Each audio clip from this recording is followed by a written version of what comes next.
Good evening and welcome to Crossfire Campus, the program where we dissect the most pressing questions about modern education. I'm your host, Elliot Gray. Tonight we tackle a question that resonates with millions of students, parents, and professionals worldwide. Is a university degree still the golden ticket to success, or is it an outdated relic in our fast-paced digital world? The cost of tuition is soaring, while new paths to knowledge and careers emerge every day. This leaves us wondering, what is the true value of a university education today? To explore this, we have two brilliant minds with us. In one corner, we have Aria Blake, a staunch advocate for higher education, who believes the university experience is an irreplaceable journey of human development. Welcome, Aria. Thank you, Elliot. It's a pleasure to be here to discuss something so fundamental to our society's growth. And in the other corner, we have Max Carter, a tech entrepreneur and vocal critic of the traditional model, who argues that the university model is broken and that alternative paths are now superior. Welcome, Max. Glad to be here, Elliot. Ready to challenge the status quo. All right. Let's begin with Chapter 1, the foundational chapter. Before we can debate the university's price or its place in the future, we must first agree on what it is and what it was meant to be. This brings us to four foundational questions. First, what was the original purpose of a university? Second, how has the meaning of a degree itself changed over time? Third, are all fields of study, all majors, created equal in today's world? And finally, is the ultimate goal of university to transfer knowledge, or is it to build a complete human being? Aria, let's start with you. In your view, what is the university's true north, its original noble purpose? Thank you, Elliot. The university, in its purest form, was never intended to be a job factory. Its original purpose was far more profound. It was born from a sacred human curiosity, the pursuit of truth. It was a space designed to cultivate the Homo universalis, the complete, well-rounded individual. The goal wasn't just to learn a trade, but to learn how to think, to understand our history, to debate philosophy, to appreciate art, and to question the very fabric of existence. The degree, therefore, was not a certificate of skill. It was a symbol of intellectual awakening. It signified that you had engaged in the great conversation of humanity. This is where the idea of building a complete personality comes in. The university is a microcosm of the world, a safe harbor where a young person learns not just from books, but from people. You learn empathy by studying literature. You learn logic by debating history. And you learn resilience by facing intellectual challenges you never thought you could overcome. It sculpts the character. So, a place for intellectual and personal sculpting. A very powerful image. Max, I suspect you see this historical purpose and the modern reality quite differently. Is the university still that sculptor's studio Aria describes? A sculpture's studio for the soul. It sounds beautiful. It also sounds incredibly expensive and inefficient. Let's be clear. I agree with Aria's history lesson. The original goal was noble, but let's not confuse the brochure with the reality. The modern university has largely abandoned that mission. It has become a business, a corporation selling a product, and that product is the degree. And how has that degree changed? It's been massively devalued. It's like printing more money. It leads to inflation. A bachelor's degree today is the new high school diploma. It's a basic entry ticket, a checkbox for HR departments. It doesn't signal intellectual awakening anymore. For many, it just signals that you were able to follow instructions and pay your fees for 4 years. And this brings me to the idea that all majors are equal.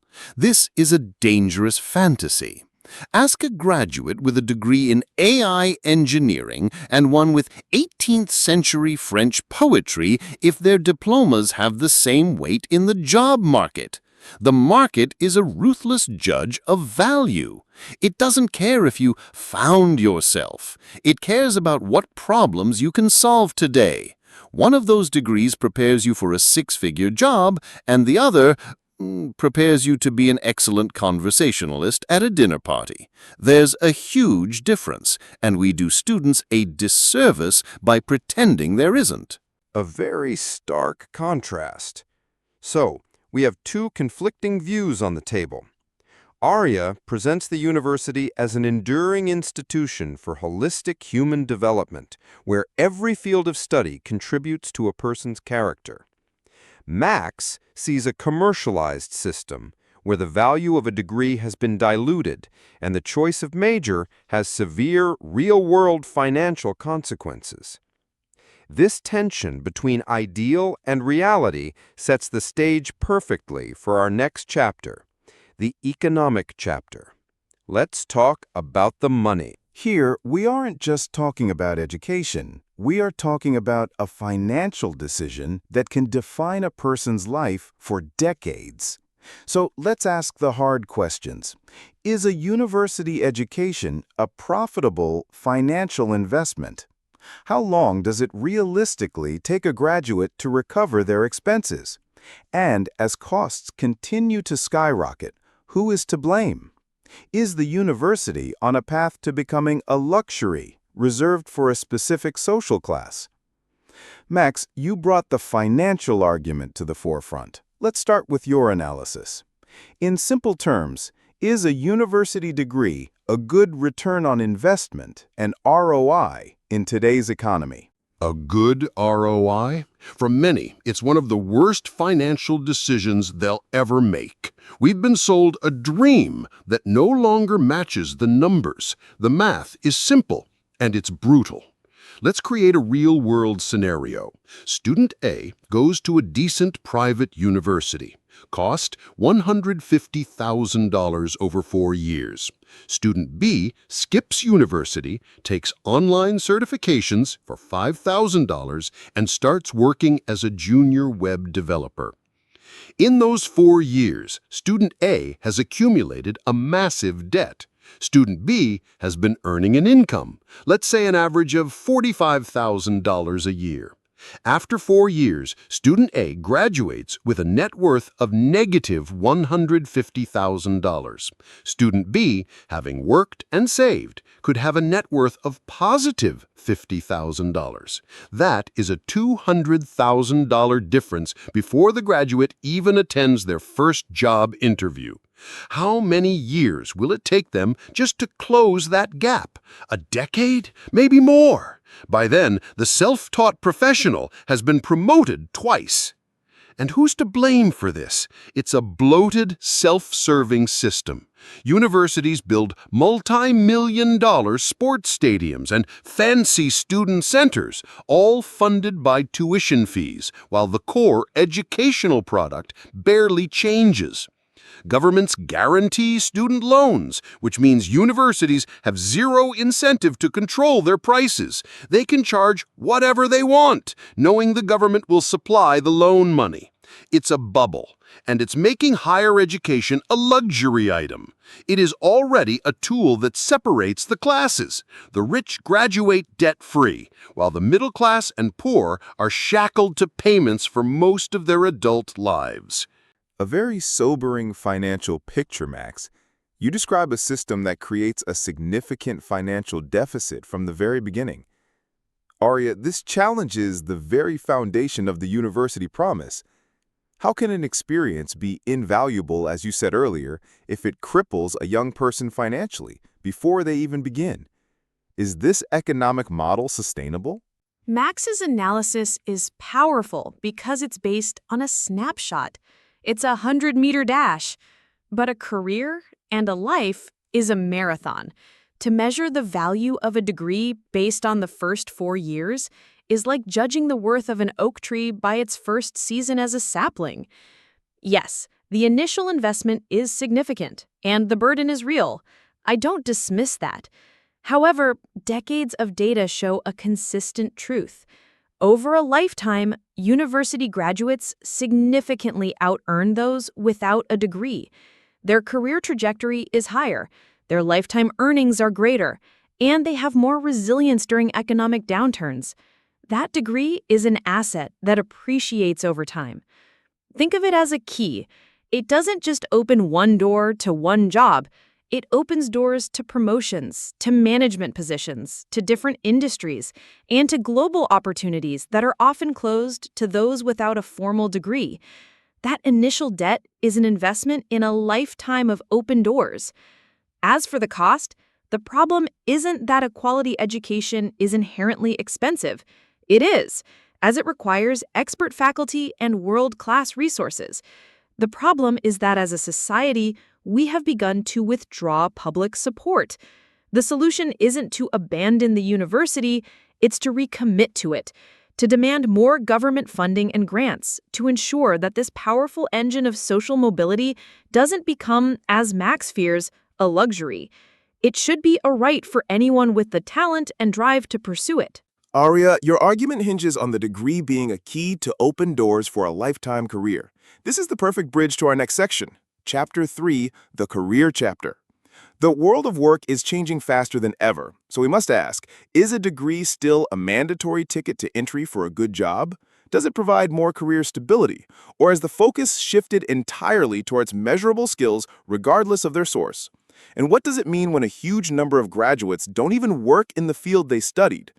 Aria, let's begin with you. How critical is that piece of paper, the diploma, in the modern job market? It remains fundamentally critical, Elliot. While we hear sensational stories about a few tech companies dropping degree requirements, those are outliers, not the rule. For the vast majority of professional careers in law, medicine, engineering, education, and senior management, a degree isn't just preferred, it's a non-negotiable prerequisite. But more than that, the degree acts as a powerful signal to employers. It signals that you have the discipline to commit to a complex 4-year goal and the intellectual rigor to succeed. It proves you can learn, analyze, write, and think critically at a high level. These are the foundational soft skills that employers consistently say they value most, and they are the very essence of a university education. This foundation is also what provides career security. Max talks about a web developer, but what happens when AI can build websites in seconds? The narrowly trained technician may become obsolete, but the computer science graduate who learned the underlying theory of computation, logic, and problem solving can adapt. They can pivot to managing AI systems, designing new architectures, or leading technical teams. A university education doesn't just teach you the skills for your first job, it teaches you how to learn, ensuring you are prepared for your 5th and 10th jobs, even those that don't exist yet. So the degree as a signal of foundational skills and a guarantor of long-term adaptability. Max, you're the entrepreneur, the one doing the hiring. Are you looking for these signals from a university, or are you looking for something else? I'm looking for people who can do the job, period. I don't care where they learned it. Aria's argument is a perfect defense of a system that is rapidly becoming irrelevant. She calls Google an outlier. Google, Apple, Tesla, Netflix, IBM. These aren't outliers. They are the market leaders. They are the companies defining the future of work, and they have publicly stated that a degree is not a factor for many of their roles. They look at a candidate's portfolio, their GitHub repository, their project history. They want to see what you have built, not what classes you have passed. And Arya's point about graduates working outside their major, she presents it as a strength. I see it as the ultimate proof of failure. If you spend $150,000 and 4 years studying art history only to end up in sales, you didn't gain adaptability. You wasted a fortune on an inefficient path to a job you could have started 4 years earlier. It's a bug, not a feature. Let's be honest. The skills that matter today are learned by doing. You learn project management by managing a project, maybe even one that fails. You learn coding by coding every day. You learn marketing by running a social media campaign and seeing the real-time data. These practical, verifiable skills are what companies are desperate for, and the university, with its slow, theoretical model, is proving to be one of the last places to find them. Max, you painted a picture where the most innovative companies are hiring based on skills learned through platforms like GitHub. This catapults us directly into our next critical area. Chapter 4, the technology chapter. The internet has fundamentally rewired our world, and education is in the heart of this storm. So we must ask, can technology truly replace the traditional university? Could a motivated person with a YouTube connection get a better education than a CLAPA student? With the rise of AI, are MOOCs and online certificates becoming a more effective and efficient alternative? Max, you're the champion of this new world. Can platforms like YouTube and Coursera, and now AI itself, make the 4-year university model obsolete? Obsolete? It's already happening. We're witnessing the great unbundling of higher education. For centuries, the university bundled everything into one expensive package. The lectures, the library, the credential, the social life. You had to buy it all. Technology has smashed that model to pieces. First, let's talk about the source of knowledge. Why listen to a lecture from a professor who might be 10 years out of date when you can go on YouTube and watch a Nobel laureate explain the same concept? Or better yet, a practitioner who uses that skill every single day. YouTube University is not a joke. It's the largest learning repository in human history, and it's free. Second, the credential. Why spend 4 years and a fortune for a single diploma when you can get a micro-credential or a professional certificate from Google, IBM, or Meta in 6 months? These are designed with the market in mind and often lead directly to a job. They are agile, focused, and respected by the companies that matter. And now, the ultimate disruptor, AI. Why sit in a class of 300 students when a tool like ChatGPT can act as your personal, one-on-one Socratic tutor? It can explain complex topics in a dozen different ways, quiz you, debate you, and help you with research 24/7 for pennies. It is the most patient and personalized teacher imaginable. The university lecture hall cannot compete with that. The Great Unbundling of Education. A compelling framework. You describe a world where knowledge is democratized and credentials are agile. Arya, can the traditional university, an institution that has stood for centuries, truly compete with the efficiency and accessibility of these new technologies? Is there something essential that technology simply cannot replicate? There is, and it's the most important part of all. Max is brilliantly describing a world with infinite access to information. He is not describing education. They are two completely different things. Information is raw data. It's the what. Education is the process of building wisdom. It's the how and the why. A computer can give you 1 billion facts, but it cannot teach you judgment. It cannot teach you ethics. It cannot teach you how to collaborate with a difficult colleague or how to have your most cherished beliefs challenged by a respected mentor and emerge with a stronger, more nuanced worldview. Learning is not a solitary act of downloading data into your brain. It is a deeply social and human process. It happens in the heated debate in a seminar room. It happens when a professor pushes you to rewrite a paper for the third time because they see potential you don't see in yourself. It happens in the serendipitous conversations on the campus green that spark an idea for a new project. These technologies are powerful tools, yes, but they are libraries, not schools.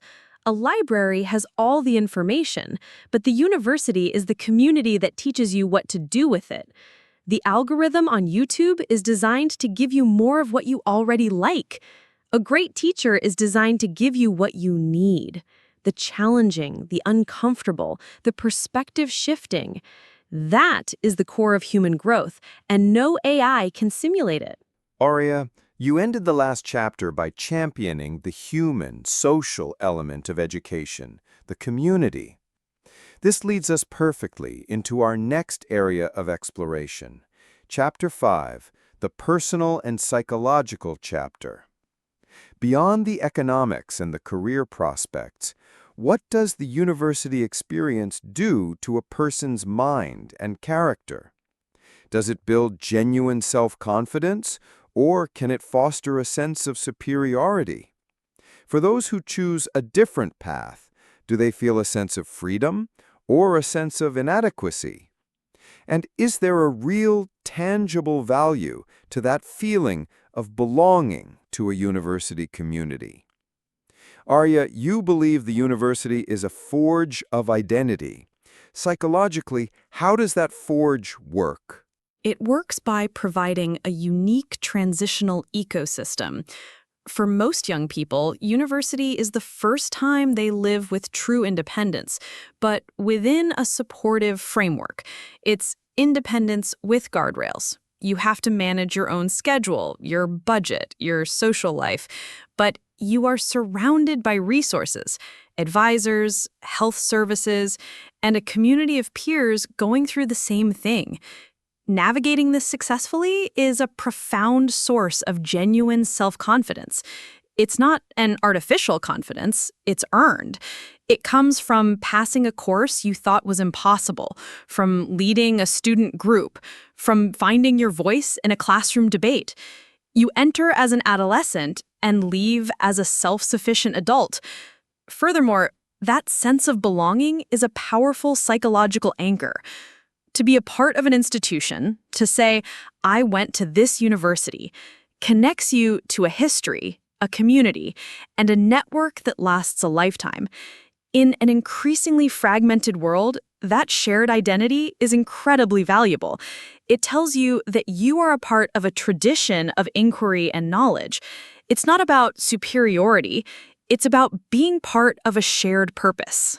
So, a crucible for scaffolded independence and a source of communal identity. Max, you chose a different path. When you look at this psychological landscape, you don't see a supportive ecosystem. You see something else. What is it? I see an artificial bubble, an extension of high school. It's a delay of real life, not an introduction to it. Arya's independence with guardrails sounds nice, but true confidence doesn't come from a sheltered environment. It comes from facing real risks and real consequences. Who do you think builds more resilience? A student who has to write an essay, or a young person who starts a small business and has to deal with angry customers and the risk of losing their own money? That is the real world. University is a simulation. And this idea of belonging often manifests as elitism. It creates an in-group of academics who look down on skilled trades and practical experience. It's the very definition of an ivory tower. The superiority complex is real and it's toxic. It teaches people that the only valid form of intelligence is the kind that's good at passing exams. And for those who don't go, that feeling of inadequacy is a social construct, a marketing tool created by the university system itself to maintain its prestige. The people I know who skipped college don't feel inadequate. They feel liberated. They feel freedom from debt, freedom from a rigid 4-year curriculum, freedom to start building their lives, their careers, and their fortunes while their peers are still studying for midterms. Max, your critique of the university as an elitist bubble raises fundamental questions about its role in society at large. This takes us to Chapter 6, the social chapter. We've discussed the individual, but what about the community? Is the university the primary place where we build our most important lifelong relationships and professional networks? If you skip it, are you forfeiting your membership in an essential intellectual community? And let's be frank, the life's opportunities, from social respect to even finding a partner, still favor the university graduate? Arya, you spoke of the university as a community. How important are the social connections forged on campus? They are, quite simply, life-defining. A university is one of the most powerful social engines ever created. It's a unique environment where you bring together thousands of bright, ambitious young people from diverse backgrounds and give them a shared purpose. The friendships forged there are not casual. They are born from shared intellectual discovery, late-night study sessions, and mutual support during a formative time in life. Your roommate becomes a lifelong friend, your lab partner a future collaborator. This is the bedrock of a person's future personal and professional network. And yes, skipping university often means losing out on a physical, vibrant intellectual community. Where else can you walk out of a history lecture and bump into a physics student and, over coffee, find a surprising connection between your two fields? These serendipitous moments of cross-pollination are the magic of a campus. They create a city of ideas. As for social respect, while the world is changing, a university degree remains a powerful and widely understood signal of dedication and intellect. It tells society that you have engaged in a rigorous process of learning and self-development. It absolutely continues to open doors socially and culturally, creating opportunities that might otherwise remain closed. A city of ideas that provides a foundational social and intellectual network. It's a compelling vision of a connected life. Max, you operate in a world of digital networks and global online communities. Do you see these campus-based connections as essential or as a relic of a pre-internet era? It's a beautiful, romantic, and completely outdated picture. The campus as the primary networking hub? That idea died with the dial-up modem.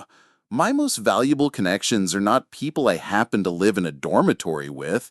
They are the best minds in my field, who I connect with on global platforms like Twitter, LinkedIn, GitHub, or specialized online communities.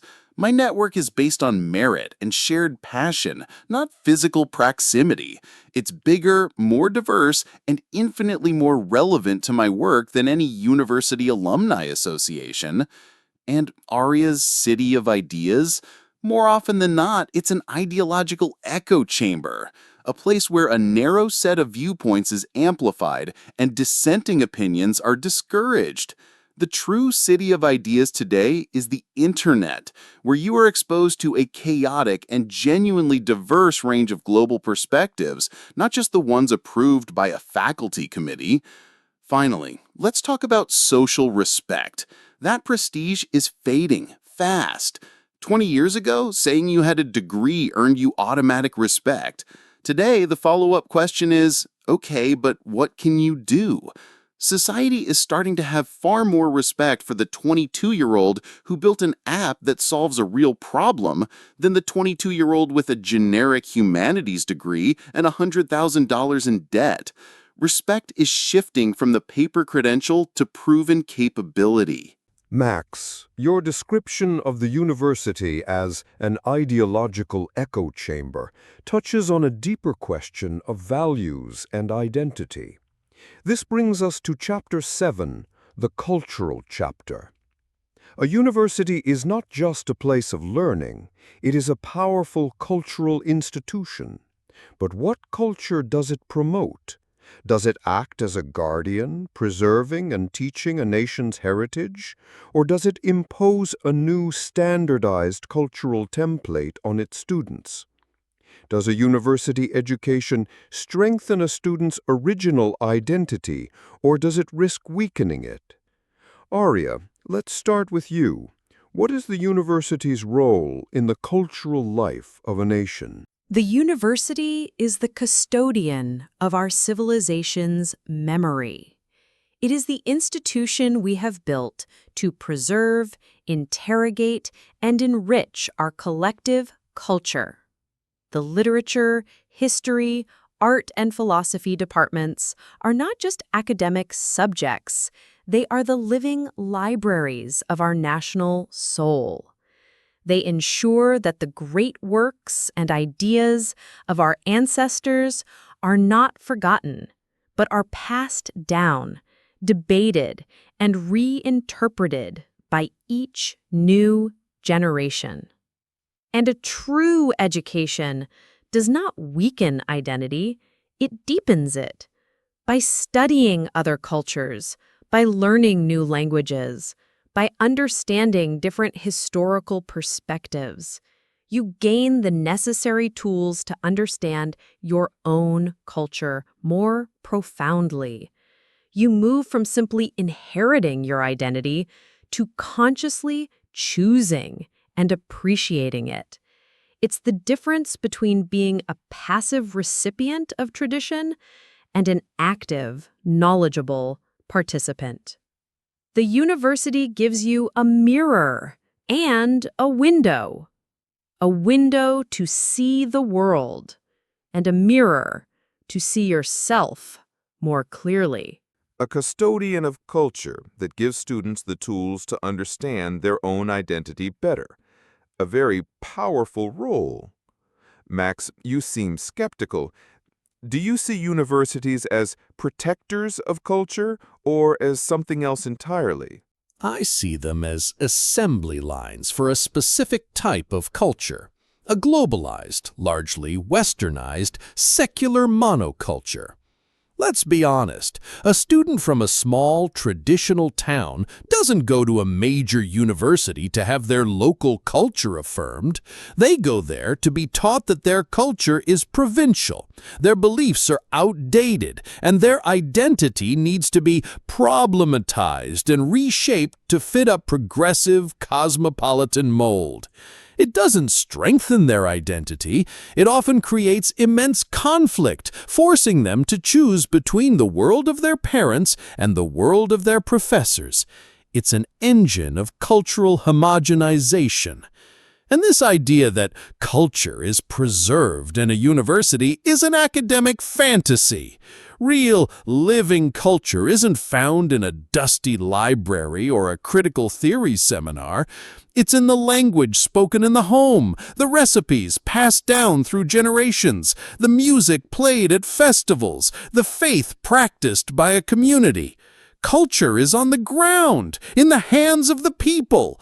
Today, the internet, with its millions of videos, forums, and archives, is doing infinitely more to preserve and spread authentic grassroots culture worldwide than the sterile, overly analytical environment of a university ever could.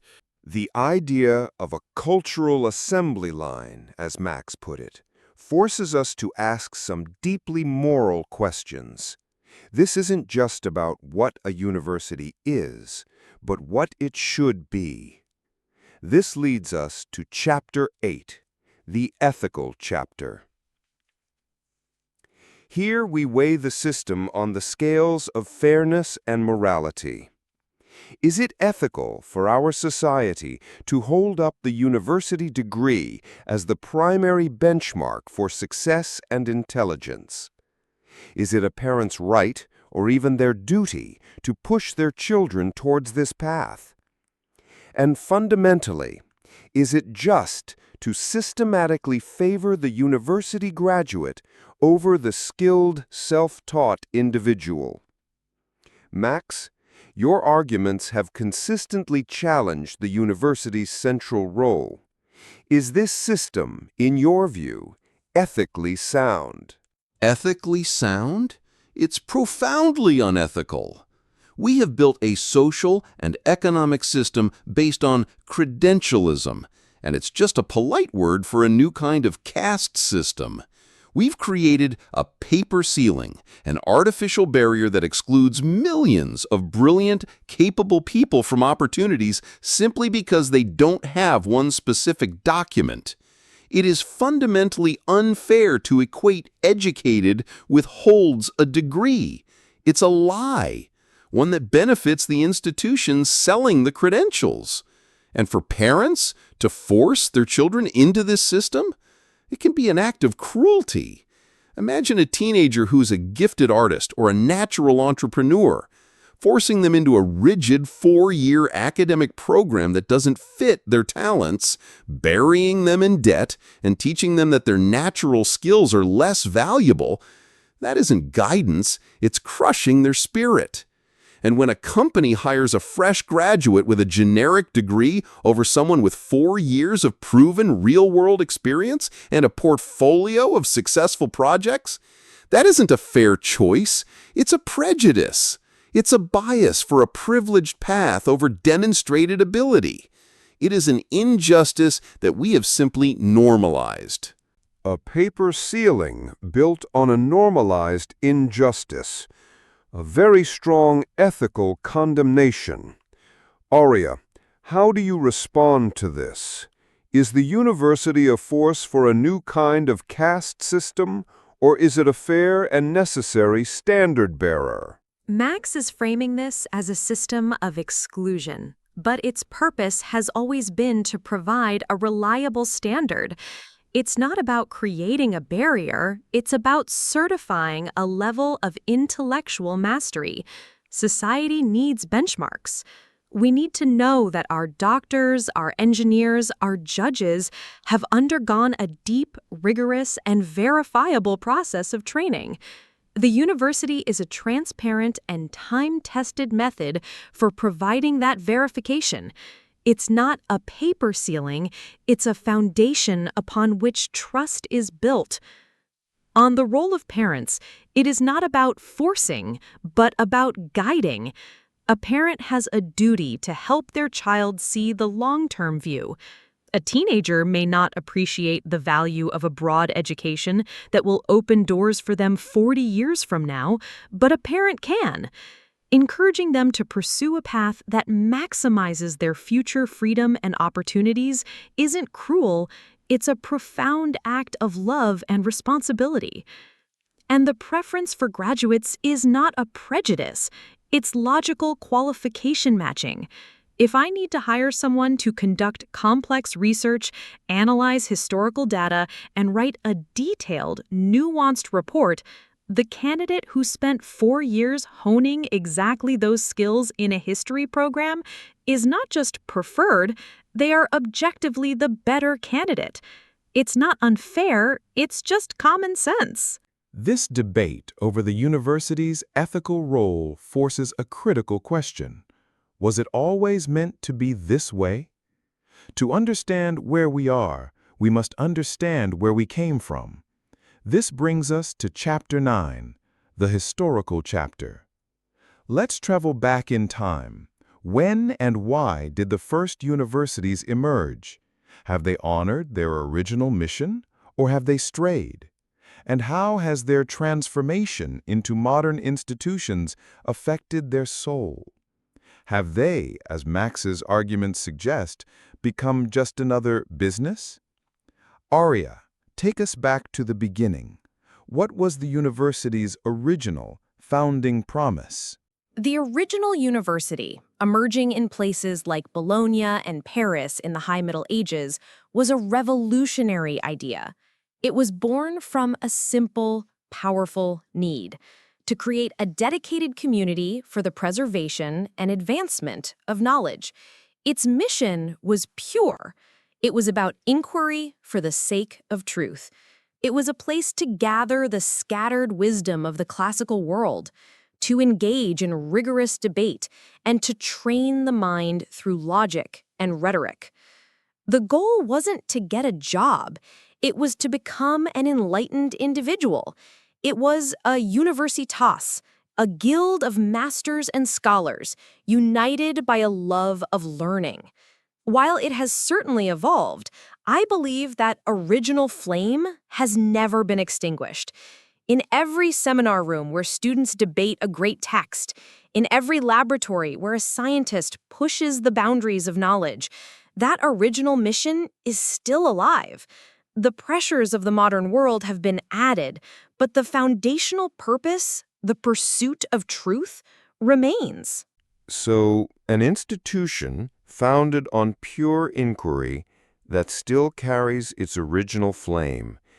Max, when you look at the history, do you see a continuous flame, or do you see a story of decline and corruption? I see a story of a great betrayal. Arya is right about the noble origins, and that's precisely what makes the modern reality so tragic. The original university was a lean, focused community of scholars. The modern university is a bloated real estate corporation that happens to sell educational products. Have they strayed from the mission? They have sprinted away from it in the opposite direction. The mission has shifted from enlightenment to endowment. They are businesses, plain and simple. They compete for customers, students.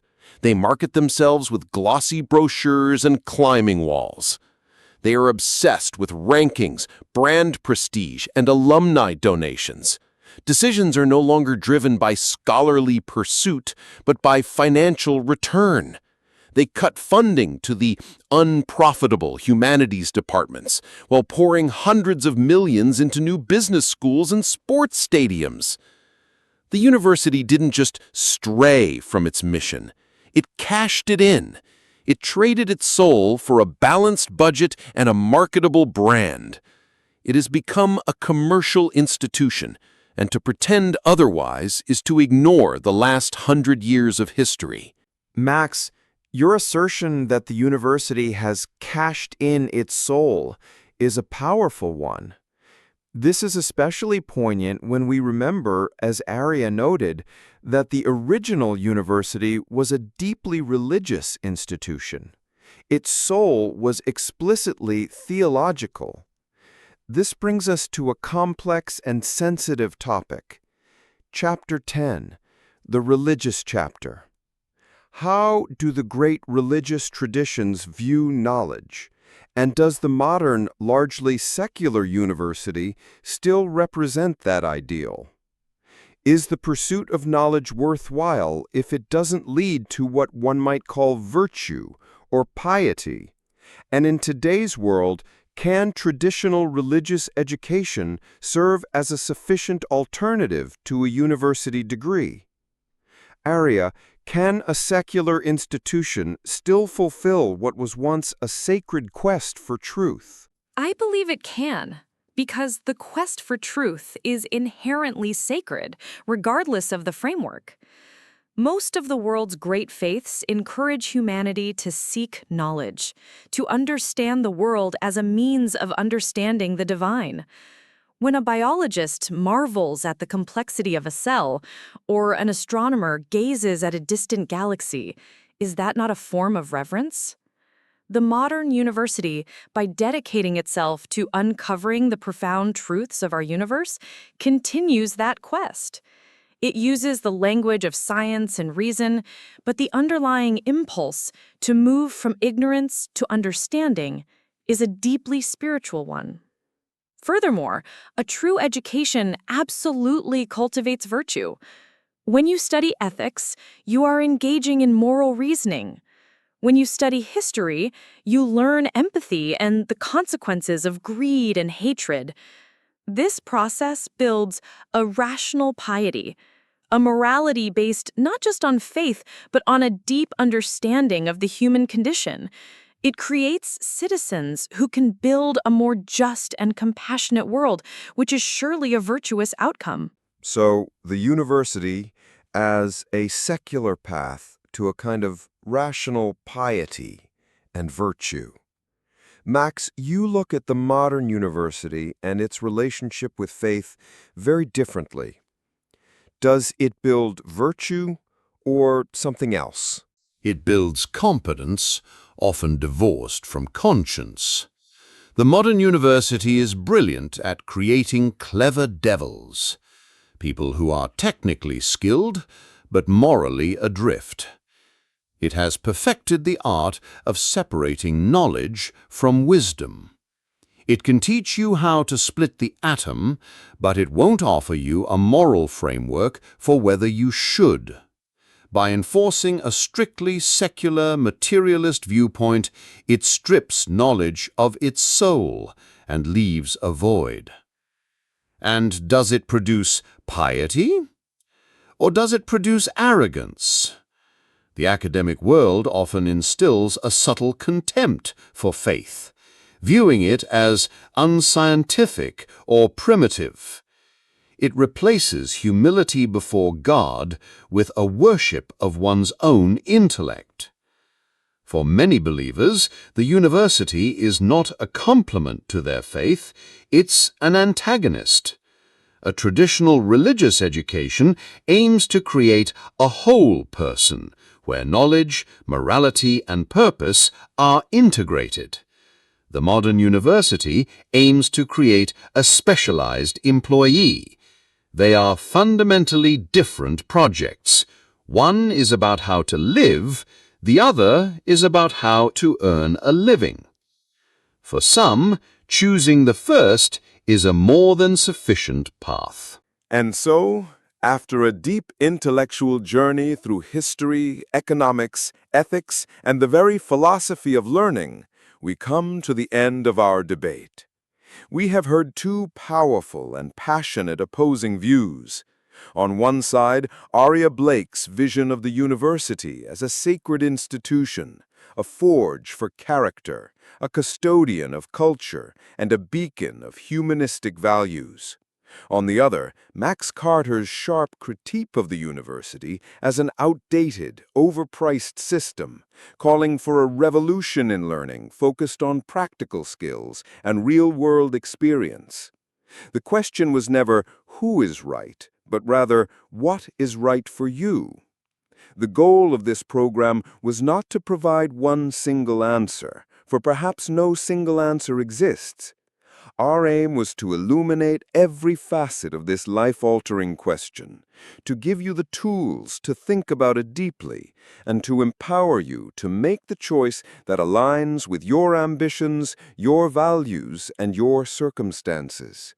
Whether your path leads through the storied gates of a university or along the open roads of self-directed learning, the quest for knowledge is the journey of a lifetime. I want to extend my deepest thanks to our brilliant debaters, Aria Blake and Max Carter, for sharing their passion and their profound insights with us today. And to you, our listeners, the conversation doesn't end here. It begins with you. If this discussion sparked a thought or challenged a belief, help us grow this community. Like this video, subscribe to the Inside Language channel, and most importantly, ring that notification bell so you never miss a debate. If you're listening on Apple Podcasts, Spotify, or your favorite podcast app, please consider leaving us a 5-star rating and a review. It is the single best way to help other curious minds find this program. And finally, we want to hear your voice. Share your story and your perspective in the comments below. Did you go to university? Did you choose another path? Was it worth it? Your experience matters. Join us next time as we tackle another critical question. Has social media connected us, or has it simply isolated us? Until then, keep questioning. I'm Elliot Gray, and this was Inside Language Podcast.